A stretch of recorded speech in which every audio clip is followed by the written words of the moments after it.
Hello, আসসালামু আলাইকুম। সবাইকে স্বাগতম সোহেল শরীফের ক্যাসিও ক্যাফেতে। বিশ্বকাপ তো শুরু হচ্ছে আগামী মাস থেকেই। তো আজকে ঈদের আগে আসলে একটা ছোটখাটো লাইভ সেশনে চলে যাওয়ার ইচ্ছা জাগছে। ওইখান থেকে আসল কথা আজকে ঢুকলাম লাইভে এবং কিছু হতাশাজনকের মাধ্যমেই গিয়েছে আমার এই মৌসুমটা। কারণ কি বিশ্বকাপে ইতালি আবারও কোয়ালিফাই করতে পারে নাই। Sorry for that. আর এসি মিলান কাছাকাছি এসে মানে জানুয়ারি পর্যন্ত এসি মিলান সেকেন্ড পজিশনে ছিল। সেই সেকেন্ড পজিশন থেকে হুট করে মৌসুম শেষে এসে চ্যাম্পিয়ন্স লিগ ওটা থেকে বাদ পড়ে গিয়েছে। ভেরি স্যাড নিউজ ফর মানে আমার ফুটবলিং ইতিহাসে আসলে সবচেয়ে বাজে সময় যাচ্ছে। ফুটবল গল্পে ওয়ার্ল্ড কাপ নিয়ে আলোচনায় চলে আসি। লিগ ফুটবল নিয়ে আসলে অনেকের অনেক রকম মতামত যেরকম ছিল এরকম ওয়ার্ল্ড কাপ নিয়ে অনেকেরই অনেক মতামত এবং প্রতি 4 বছর পর পর বিশ্বকাপটা আসে। এবং টু বি অনেস্ট আমার কাছে অন্তত বিশ্বের সবচেয়ে সেরা ইভেন্ট যদি কিছু হয়ে থাকে সেটা হচ্ছে ফুটবল বিশ্বকাপ।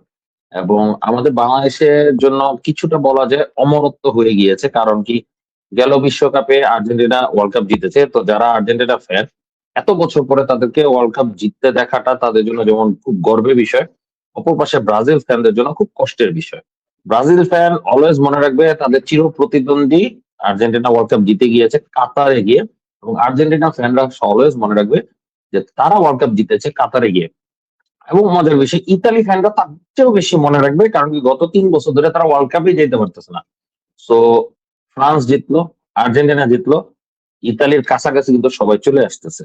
তো যে কোনো সময় দেখা যাবে যে ইতালিকে টপকে চলে যাবে, যে জায়গায় আমরা ইতালি ফ্যানরা আশা করছিলাম যে ব্রাজিলের 5টা ওয়ার্ল্ড কাপকে বিট করে আমরা চলে যাব, সেই জায়গায় ইতালি ওয়ার্ল্ড কাপে খেলার সুযোগ পাচ্ছে না। Okay, tell me about AC Milan now. না, মিলানের ফ্যানদের জন্য এটা আসল কথা ভালো হয়েছে। সত্য কথা বলতে গেলে ভালো হয়েছে। কারণ কি এই দল নিয়ে যদি এসি মিলান চ্যাম্পিয়ন্স লিগে যেত, জাস্ট ইমাজিন কাগলিয়ারির মতো দলকে হারাইতে পারে নাই নিজেদের মাঠে, যেখানে কাগলিয়ারি রেলিগেশন অ্যাভয়েড করে ফেলছে। হারানোর কিছু ছিল না। তারা নতুন স্কোয়াড নিয়ে এসি মিলানের বিপক্ষে খেলতে গেছে, তাদেরকেই হারাইতে পারে নাই। চ্যাম্পিয়ন্স লিগে গিয়ে দেপোর্তিভো লা করুনার কাছে যেমন 4টা খেয়েছিলাম আমরা কোনো এক সময়, সেরকম 10টা খাওয়ার সম্ভাবনা ছিল। So obviously AC Milan qualify করানো ভালো করেছে। 2 নম্বর বিষয় হচ্ছে যদি এসি মিলান চ্যাম্পিয়ন্স লিগ থেকে বাদ না পড়তো তাহলে টনক নড়তো না। একটা জিনিস কি এসি মিলান ক্লাবটাকে আমরা পছন্দ করার পিছিয়ে শুধু শিরোপা জিতছে তারা সেটা না, লাল কালো সেটাও না, মালদিনি খেলেছে সেটাও না, আরেকটা কিছু কিছু জিনিসের কারণে কিন্তু ম্যাক্সিমাম এসি মিলান ফ্যান কিন্তু এসি মিলান সমর্থন করে। সেটা হচ্ছে ইতালিয়ান। তো ইতালিয়ান প্লেয়ার এসি মিলানে খেলবে, ইতালিয়ান প্লেয়ারের উপরে বেস করে ইতালি ন্যাশনাল টিম ভালো করবে, ইতালিয়ান এসি মিলানে খেলে ব্রাজিলিয়ান প্লেয়াররা ভালো করবে, সেই ব্রাজিলের কোয়ালিটির উপরে ব্রাজিল জাতীয় দলেও ভালো প্লেয়াররা যাবে, সেটার উপরে ডিপেন্ড করে কিন্তু এসি মিলান চলে। আমি যদিও ব্রাজিল সাপোর্টার না, কিন্তু আমাদের গ্রুপে অ্যাকচুয়ালি বহুত ব্রাজিল সাপোর্টার আছে যারা এসি মিলান ফ্যান, বা এসি মিলানে অনেক ব্রাজিল সাপোর্টাররা কিন্তু আছে তারা ইতালিও পাশাপাশি সমর্থন করে। তো মোটামুটি বলা যায় যে এই বর্তমান এসি মিলানের মধ্যে 90% প্লেয়ারই হচ্ছে ফ্রান্সের। তো ফ্রান্সের সেই প্লেয়ার গুলা যারা মূলত মূল দলে চান্স পাওয়ার কথা না। হ্যাঁ, মাইক মাইকডান সুযোগ পাবে, কিন্তু এখন যদি হুগো লরিস থাকতো তাহলে কিন্তু মাইক মাইকডান সুযোগ থাকতো না। তো সেই ক্ষেত্রে বলবো যে এসি মিলান এবারে কোয়ালিফাই করে নাই, তার সবচেয়ে বড় গিফট হচ্ছে অনেকেই বলবে অ্যালেগ্রি স্যাকোয়া। No, Allegri is a very good coach, আমি এখনো অ্যালেগ্রি সমর্থক। অ্যালেগ্রি স্যাক হোক না হোক সেটা দরকার না, এসি মিলান একটা যুগান্তকারী চেঞ্জ দরকার, পুরা ইতালির একটা যুগান্তকারী চেঞ্জ দরকার, এবং সেই জিনিসের জন্য দরকার ছিল ফুলদানি মনকানা এই দুইজনকে স্যাক করা। হ্যাঁ, ইগলিতারে অ্যালেগ্রি দুজনই স্যাক হয়েছে। সো সমস্যা নাই, ইগলিতারে ইতালিয়ান না, সো তাকে নিয়ে আমার এত হেডেক না। অ্যালেগ্রি খুব সুন্দর ফুটবল খেলে না, হ্যাঁ সে শিরোপা টাইটেল শিওর দিতে হবে, কিন্তু কথা হচ্ছে তাকেও আমাদের দরকার নেই। রায়হান হোসেন ভাই যেটা বলছেন অ্যালেগ্রি স্যাক ভালোই হয়েছে, ইরাওলাকে মিলানে আনবে, এটা আমি একটু ইয়াতে দেই। 1 নম্বর বিষয়, ইরাওলা ভেরি গুড কোচ, মানে বর্নেমাউথকে নিয়ে যা দেখিয়েছে মিরাকুলাসলি অসাম একটা জিনিস দেখিয়েছে। মানে বর্নেমাউথ থেকে 7টা প্লেয়ার বোধহয় চলে গিয়েছে সেনেসি সহ। তো 7টা প্লেয়ার চলে যাওয়ার পরে আমি এক্সপেক্ট করেছিলাম বর্নেমাউথ রেলিগেশন হবে। সেই রেলিগেশন তো অ্যাভয়েড করছে, তো করছে এত বছর পরে বলা যায় যে ইতিহাসে প্রথমবারের মতো বর্নেমাউথ এবারে ইউরোপিয়ান ফুটবল খেলতেছে। তো Iraola is a very good coach, AC মিলানে যাওয়াটা ইরাওলার খুবই ভালো একটা সিদ্ধান্ত হবে। তবে হ্যাঁ, বর্নেমাউথ নিয়ে এত দূর এসে ইরাওলা আসলে তাদেরকে ছেড়ে দেওয়া উচিত হবে না। তবে অ্যালেগ্রি সে খাওয়াতে একটা জিনিস সুবিধা হয়েছে, আমরা যে কোনো কোচ রাখতে পারবো কম স্যালারি দিয়ে, অ্যালেগ্রির স্যালারি অনেক বেশি। প্লাস বিউটিফুল ফুটবলের একটা বিষয় আছে, সেই ফুটবলটা আমরা দেখতে পারবো। যে অ্যালেগ্রি এই জানুয়ারি ট্রান্সফারে কিন্তু আমি আসলে কথা ফুটবল খেলা থেকে একটু দূরে চলে গিয়েছিলাম। এক তো ইতালি প্লে অফে চলে গেছে, এই একটা কারণ। আর দ্বিতীয়ত ইম্পর্টেন্ট কারণ হচ্ছে অ্যালেগ্রি যে টাইপের প্লেয়ার চেয়েছিল তাকে কিন্তু সেই টাইপের প্লেয়ার দেওয়া হয় না। এবং এই কারণে কিন্তু এসি মিলান খারাপ করুক এটাই আমি চাচ্ছিলাম মনে মনে। কারণ কি এসি মিলান খারাপ না করলে ইতালিয়ান প্লেয়াররা কখনো এসি মিলানের সুযোগ পাবে না। কামারদা সে লোন ফেরত আসতে চেয়েছিল। এসি মিলানের একটা স্ট্রাইকার দরকার ছিল। আমরা রাফায়েল লিয়াওকে স্ট্রাইকার হিসেবে খেলিয়েছি, পুলিসিচকে স্ট্রাইকার হিসেবে খেলেছে, যে জন্মগত স্ট্রাইকার তাকে কিন্তু আমরা খেলানোর সুযোগই দিইনি। সো একদিক দিয়ে বলা যায় কামারদা কিন্তু আসতে পারতো, সে কামারদা কিন্তু অ্যালেগ্রিও চেয়েছিল কামারদা ব্যাক করুক, কামারদাকে কিন্তু ব্যাক করায় নাই, বরং ওইখানে হিমিনেজ ইনজুরি থেকে ফিরলে তাকে খেলানো হবে সেই ব্যবস্থাটি করে দেওয়ার চেষ্টা করছে। একটা ম্যাচের মধ্যে এমন দেখা গেছে যে তারা সাবস্টিটিউট অ্যালেগ্রি সাবস্টিটিউট করতে গিয়ে স্ট্রাইকার হিসেবে এস্তুপিনানকে খেলানো হয়েছে, এটা ইন্টার মিলানে খেলার আগে। তো ওইটার পর থেকে না আমার আসল কথা খেলার দিকে ইন্টারেস্ট হারিয়ে ফেলেছি, কারণ কি অ্যালেগ্রিকে অ্যালেগ্রি মতো প্লেয়ারই দেওয়া হয়নি, সেই জায়গায় অ্যালেগ্রি তো খারাপ করবেই। এবং সুবিধা হয়েছে এর ফলে মনকাডা এবং ফুলানি দুজনই স্যাক হয়েছে। সরি ফর ইগলিতারে, ইগলিতারে কম বাজেটে ভালো একটা দল গঠন করে দিয়েছে। এরপরে আসি ইতালি 2030-এ স্ট্রং হবে ভাইয়া। বালদিনি কাল যে কল আপ দেখলাম সব জিনিয়াস ইয়াং, লুক্সেমবুর্গ এবং গ্রিসের ম্যাচ। ওয়েল হ্যাঁ, এক নম্বর বিষয়, ইয়েস ইতালি ভালো একটা স্কোয়াড আসতেছে এবং ভালো একটা স্কোয়াড কিন্তু বর্তমানেও আছে। তো সেই হিসাবে আসল কথা হচ্ছে ইতালির আসল কথা সবচেয়ে ইম্পর্টেন্ট জিনিসটা হচ্ছে ভালো স্কোয়াড বানানো না, ইতালির আসল কথা পুরাটা ইন্টারনাল সবকিছু বদলায় নেওয়া হচ্ছে সবচেয়ে ইম্পর্টেন্ট একটা জিনিস। এক নম্বর জিনিস হচ্ছে আমরা যদি ক্রোয়েশিয়ার দিকে দেখি, ক্রোয়েশিয়া কিন্তু কমপ্লিটলি মডরিচ ডিপেন্ডেন্ট, কিন্তু ক্রোয়েশিয়া দলের দিকে যদি আমরা দেখি তারা কিন্তু প্রত্যেকটা প্লেয়ার আলাদা আলাদা বড় বড় ক্লাবে কিন্তু খেলতেছে। এখন আমরা যদি তাদের লিগ সিস্টেমটা দেখি, ডিনামো জিগ্রেব কিন্তু one of the finest talent বের করে।